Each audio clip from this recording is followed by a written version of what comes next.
como les decía hace un momento, ¿no? Se dice que la inteligencia artificial predice la siguiente palabra. ¿En realidad es eso? Vamos a ver a continuación, ¿no?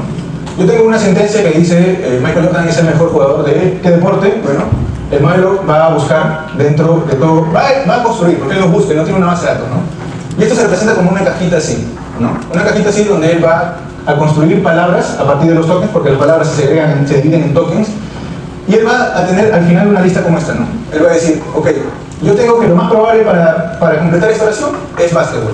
Y es un 80% de probabilidad, ¿no? Y aquí es donde juega, por ejemplo, algún parámetro como la temperatura. Si de repente algunos de ustedes conocen un poco más de inteligencia artificial, la temperatura lo que te dice cuando esté en 0 es que elijas al mayor. Cuando le vas subiendo hacia 1, que se vuelve más creativo, simplemente la campana de elección se va por acá, ¿no? Puedes elegir aquí, puedes elegir allá, puedes elegir no el más probable, ¿no? Entonces, si nos adentramos un poco más a ver qué está pasando en esa caja que genera la siguiente palabra, vamos a entender que es una especie de selector de volumen, ¿no? Yo tengo una caja acá de selector de volúmenes donde cada uno ya tiene un volumen definido, ¿no? Lo que pasa cuando la palabra entra a analizarse es que se enciende uno u otro selector, ¿no? Entonces yo tengo una capa con una matriz con varios switches, pero tengo varias capas, ¿no? Es una caja densa que se representa como un tensor, ¿no? Podríamos hacerlo de esta forma. Entonces, los switches ya los tengo definidos, ¿no? Este, por ejemplo, está en el volumen 1, este está en el volumen 10, este está en el volumen 20, ya están definidos. Simplemente lo que pasa cuando la información pasa es que se activan o los 3 de arriba o los 3 de abajo o cualquiera de ellos, ¿no? Literalmente, eso no lo sabemos.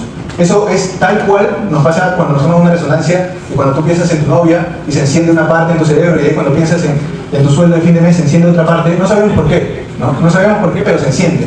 Es lo mismo que pasa acá.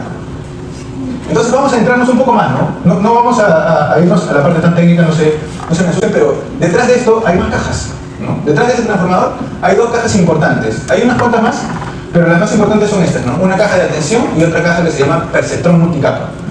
La caja de atención lo que me va a permitir es a mí diferenciar una palabra dentro de una oración, ¿no? Porque, por ejemplo, si yo voy a hablar de que yo digo yo quiero comer alguna hamburguesa o yo quiero a mi novia, hay 2 cosas muy distintas, ¿no? Un querer de sentimiento de emoción y otro querer de hambre, ¿no? Entonces, si yo utilizo la palabra quiero para construir el siguiente token y tomar la probabilidad de esa palabra, me es insuficiente, necesito el contexto de esa palabra. ¿Qué quieres, no? ¿A quién quieres?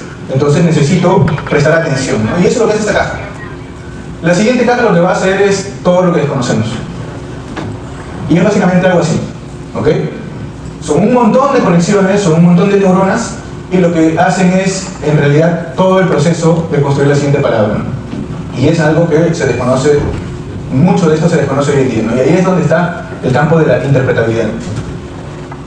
Entonces, si yo tengo una vista frontal, lo que yo voy a ver es que hay muchas capas detrás que se han ido procesando, que se han ido multiplicando matrices y que al final lo que van a hacer es simplemente esto, ¿no? Generar un último vector, porque la información se representa en un vector, todos los datos se representan en un vector, y voy a tener la siguiente palabra más probable, ¿no? Y tengo la siguiente palabra.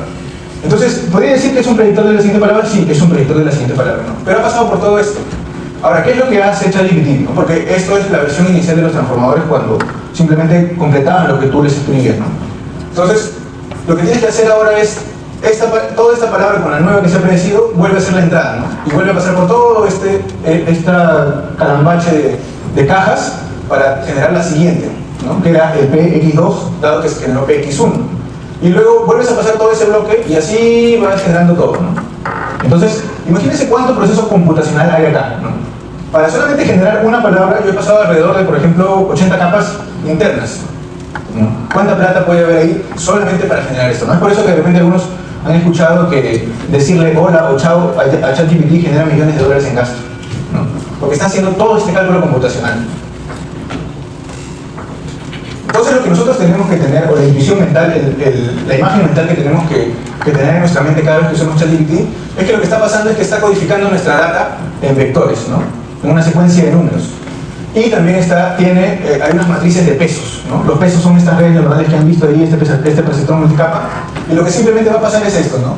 Tengo mis pesos, tengo mi entrada codificada, esto lo hace este transformer de acá y tengo mi salida, ¿no? Mi siguiente palabra o mi texto generado.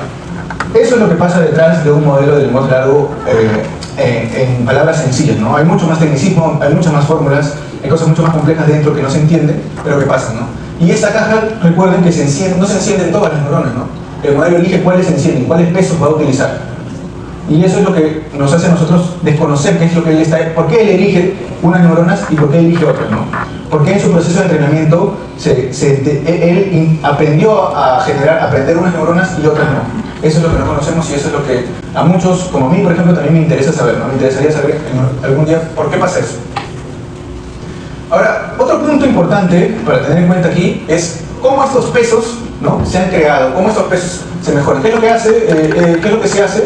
Los pesos se crean aleatoriamente, ¿no? Esa matriz de pesos se crean de una forma aleatoria y se utiliza un mecanismo de optimización de descenso de gradiente, ¿no?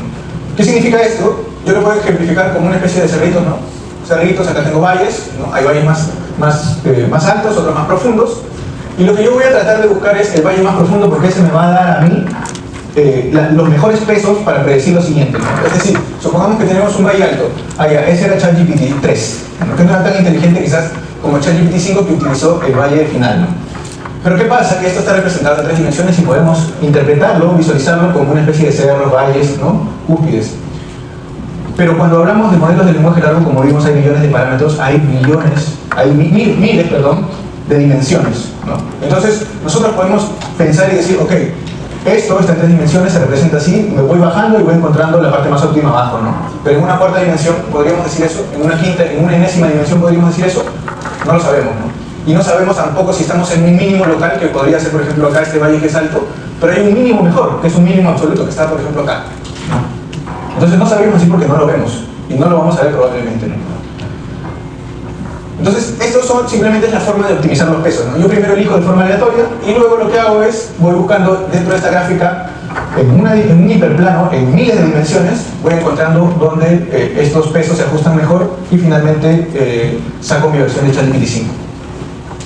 Entonces, hasta ahí es un poco entender qué hay detrás de mi petición a ChatGPT, ¿no? O sea, que cada vez que ustedes le digan hola, sean conscientes de todo el cómputo que se está generando, ¿no? Todas las multiplicaciones matriciales que se están dando. Ahora imagínense millones de personas que utilizan esto, ¿no? Es por eso que se gasta mucho dinero, ¿no? Y ese dinero consume energía, y esa energía daña al planeta. Así que tratemos de ser cada vez más concretos con el uso de la inteligencia artificial, ¿no? No le digamos hola, no le digamos chao. Él todavía no siente, ¿no? Ni gracias.